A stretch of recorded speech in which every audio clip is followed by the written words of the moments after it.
Vous vous êtes déjà demandé pourquoi les lions des terres du royaume détestaient tant les hyènes? Aujourd'hui, nous plongeons dans l'histoire complexe de cette animosité. L'origine de cette haine remonte à des générations où les hyènes étaient vues comme des créatures égoïstes, déstabilisatrices et irrespectueuses des lois naturelles. Dans l'esprit des lions, les hyènes n'étaient que des nuisibles, une menace constante qui mettait en péril l'équilibre du royaume. Mais pourquoi cette animosité? Décortiquons cela. Les hyènes, une histoire de conflit. Les hyènes des terres du royaume ont longtemps été perçues comme une menace grandissante. Dès les premières générations, elles étaient considérées comme des êtres égoïstes, avides et incapables de comprendre leur rôle dans le cycle de la vie.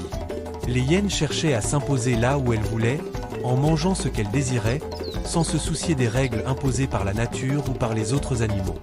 Leur comportement sans limite a conduit à une fracture profonde avec les autres habitants des terres du royaume, en particulier avec les lions, qui étaient perçus comme les souverains de ces terres. Au fil des années, plusieurs rois ont essayé de lutter contre cette menace hyène.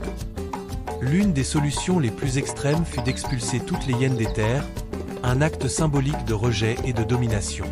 Cette politique s'est intensifiée sous le règne de Mufasa, où lui et son clan ne pouvaient même pas envisager les hyènes comme des égales. Ils les considéraient comme des animaux inférieurs, indignes de partager le même territoire. Le rôle des hyènes dans l'équilibre naturel.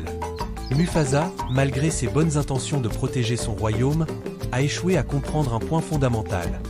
Les hyènes jouaient un rôle essentiel dans l'équilibre écologique des terres du royaume. Bien qu'elles aient été considérées comme des chasseuses opportunistes, elles étaient en réalité des nettoyeuses de la nature, mangeant les restes laissés par les grands prédateurs, comme les lions. En les rejetant, Mufasa a renforcé la croyance que les hyènes étaient une menace à la stabilité, ce qui a créé un fossé encore plus grand entre les deux groupes. Les hyènes, loin d'être simplement des voleuses, faisaient partie d'un cycle naturel de régénération.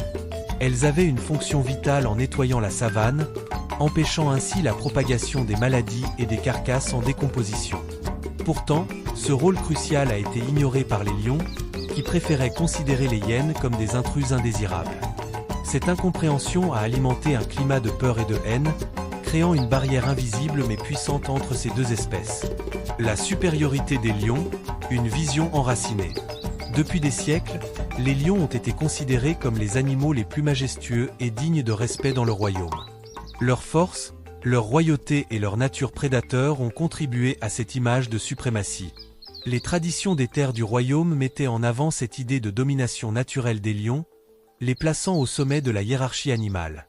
Même sous le règne de Simba, cette mentalité perdurait. Les lions étaient considérés comme les protecteurs du royaume, un rôle qu'ils assumaient fièrement. La garde du lion, par exemple, était une institution exclusivement composée de lions. Cela montre bien la conviction que seuls les lions étaient capables de défendre le royaume. Lorsque Simba a vu Kion, son fils, recruter d'autres animaux pour former une équipe de défense, il a d'abord été réticent à l'idée. Ce fut un choc pour lui de voir d'autres animaux participer à la défense du royaume.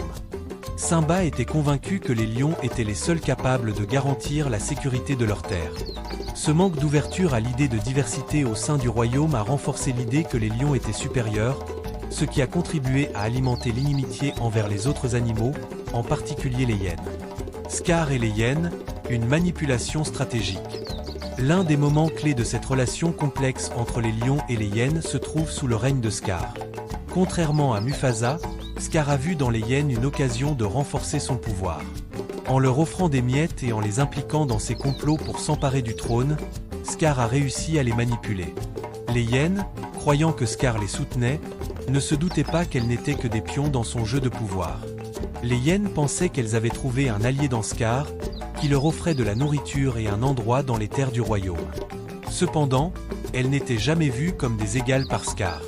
Pour lui, elles étaient de simples instruments pour atteindre son objectif ultime, prendre le trône des lions. Même si les hyènes l'accompagnaient dans ses combats et ses conquêtes, elles ne pouvaient jamais espérer être considérées comme de véritables égales.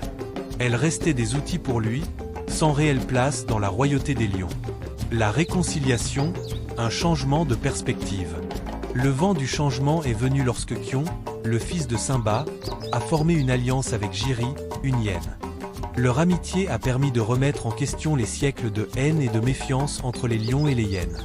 Ensemble, ils ont commencé à surmonter les préjugés et à voir les hyènes non pas comme des ennemis, mais comme des alliés potentiels. Cette réconciliation progressive a marqué un tournant dans l'histoire des terres du royaume, où les anciennes croyances ont commencé à se dissiper et où la coopération entre différentes espèces est devenue un modèle à suivre. La haine entre les lions et les hyènes n'était donc pas une fatalité. Grâce à Kion et Jiri, les deux groupes ont pu comprendre que leur rôle dans le grand cycle de la vie était interconnecté, et que l'un ne pouvait exister sans l'autre.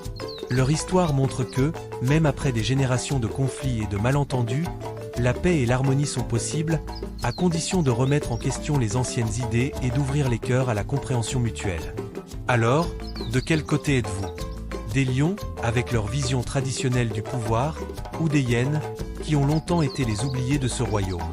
L'histoire nous enseigne que parfois, la véritable force réside dans la compréhension et l'unité, plutôt que dans la division.